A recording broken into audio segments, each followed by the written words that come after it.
Bacaan Kitab Suci Injil, Renungan dan Doa. Minggu, tanggal 12 November tahun 2023. Karena itu, berjaga-jagalah, sebab kamu tidak tahu akan hari maupun akan saatnya. Inilah Injil Suci menurut Matius, bab 25 ayat 1-13. Pada waktu itu hal kerajaan sorga seumpama 10 gadis, yang mengambil pelitanya dan pergi menyongsong mempelai laki-laki. 5 di antaranya bodoh dan 5 bijaksana. Gadis-gadis yang bodoh itu membawa pelitanya, tetapi tidak membawa minyak. Sedangkan gadis-gadis yang bijaksana itu membawa pelitanya dan juga minyak dalam buli-buli mereka. Tetapi karena mempelai itu lama tidak datang-datang juga, mengantuklah mereka semua lalu tertidur. Waktu tengah malam terdengarlah suara orang berseru, "Mempelai datang, songsonglah dia." Gadis-gadis itu pun bangun semuanya lalu membereskan pelita mereka. Gadis-gadis yang bodoh berkata kepada gadis-gadis yang bijaksana, "Berikanlah kami sedikit dari minyakmu itu, sebab pelita kami hampir padam." Tetapi jawab gadis-gadis yang bijaksana itu, "Tidak, nanti tidak cukup untuk kami dan untuk kamu. Lebih baik kamu pergi kepada penjual minyak dan beli di situ." Akan tetapi, waktu mereka sedang pergi untuk membelinya, datanglah mempelai itu dan mereka yang telah siap sedia masuk bersama-sama dengan dia ke ruang perjamuan kawin. Lalu pintu ditutup.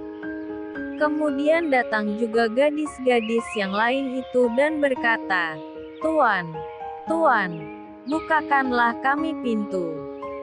Tetapi ia menjawab, "Aku berkata kepadamu, sesungguhnya aku tidak mengenal kamu.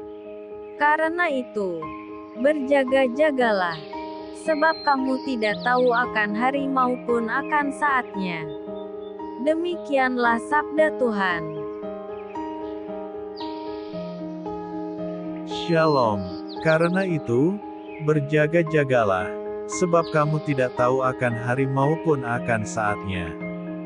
Injil hari ini, Matius bab 25 ayat 1-13. Perihal gadis-gadis yang bijaksana dan gadis-gadis yang bodoh. Semangat sebagai orang yang menanti kedatangan seseorang atau kendaraan tertentu hendaklah selalu dan harus dimiliki oleh setiap orang. Yesus sungguh-sungguh menyiapkan para muridnya untuk mengerti dan memiliki semangat menanti setiap saat, untuk berjaga-jaga atau bersiap siaga menanti kedatangan Anak Manusia. Ia memberi perumpamaan supaya orang selalu bijaksana dalam menanti kedatangan Tuhan. Hal kerajaan surga itu seumpama 10 gadis yang mengambil pelitanya dan pergi menyongsong pengantin. Ada 5 gadis yang bijaksana dan 5 yang lainnya bodoh. Gadis-gadis yang bijaksana membawa pelita dan minyak, sedangkan gadis-gadis bodoh hanya membawa pelita tanpa minyak di dalam buli-bulinya. Pengantin terlalu lama di tempat pesta dan tidak diketahui kapan tepatnya ia kembali ke rumah, sehingga ke-10 gadis itu tertidur. Sambil menikmati istirahat malam, terdengarlah suara berseru, "Pengantin datang dan sambutlah dia." Ke-10 gadis itu terbangun. 5 gadis bijaksana menyalakan pelita sedangkan ke-5 gadis bodoh dan sudah ketiduran menyalakan pelita tetapi sia-sia karena tanpa minyak. Mereka meminta kepada ke-5 rekan yang bijaksana tetapi tidak diberikan. Mereka keluar dan membelinya tetapi terlambat dan pintu rumah ditutup.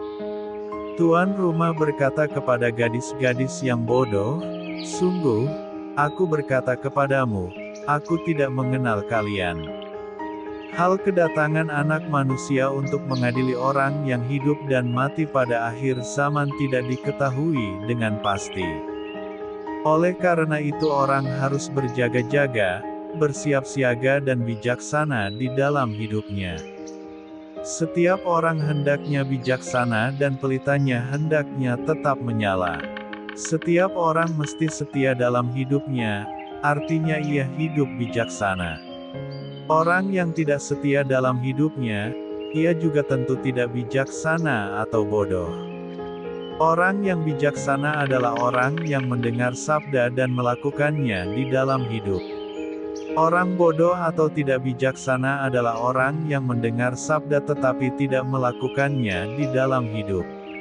Orang yang bodoh karena nyala pelitanya padam ini akan tetap dalam kegelapan, dan Tuhan akan berkata kepadanya, "Aku tidak mengenal engkau." Apa yang harus dilakukan supaya dalam masa penantian ini orang tetap hidup bijaksana atau hidup dalam terang? Yesus yang diwartakan dalam Injil adalah Dia yang tersalib. Salib adalah kebodohan bagi mereka yang merasa bijaksana secara manusiawi, dan akan binasa, tetapi bagi orang yang dianggap bodoh oleh manusia, salib adalah kekuatan Allah. Maka hal yang terpenting di sini adalah orang perlu memiliki kebijaksanaan dari Tuhan bukan dari manusia. Orang yang bijaksana dari Tuhan akan merendahkan dirinya dan siap memikul salib seperti Yesus sendiri. Orang yang bijaksana dari dirinya sebagai manusia, dia akan menyombongkan dirinya dan tidak akan menerima salib. Pertanyaan selanjutnya adalah apa makna salib bagi para pengikut Kristus? Salib bukan hanya sebuah simbol berupa palang kayu yang kasar. Salib adalah segala duka dan kecemasan, segala penderitaan yang dialami setiap pribadi supaya pribadi lain menjadi bahagia. Orang yang bijaksana adalah orang yang siap memikul salib, menderita dan berkorban supaya sesamanya menjadi baik dan bahagia. Yesus berkata, "Barang siapa mau mengikuti aku, ia harus menyangkal diri dan memikul salibnya hari demi hari." Matius bab 16 ayat 24. Apakah Anda dan saya siap memikul salib sebagai kekuatan dari Allah? Marilah berdoa. Ya Tuhan, bantulah aku supaya aku mau menerima dan mampu memikul salibku dalam hidup keseharianku di dunia ini. Amin. Tuhan Yesus memberkati. RHPE Channel.